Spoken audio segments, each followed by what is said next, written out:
खांसी, हाँ जी, वही खांसी जो आजकल हर घर में किसी न किसी को परेशान किए हुए है।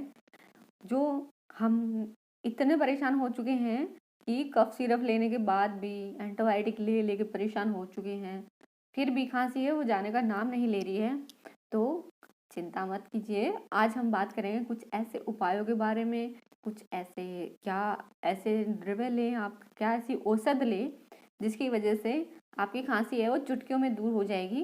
तो अब की वजह से है, तो इस वाली खांसी में आपको क्या ट्रीटमेंट लेना है, आपको लेना है चंद्रामृत। पहला उपाय है कि चंद्रामृत रस लेना है 125 mg, ठीक है। लक्ष्मी विलास लेना है 125 mg, और जो श्रृंग बसम है वह 250 mg आपको लेनी है, ठीक। और दूसरा उपाय यह है कि आप चंद्रामृत रस 125 mg और लघु बसंत मालती रस 125 mg और सीतोपलादी चूर्ण है वो 2.5 ग्राम लेकर शहद के साथ उसको मिला के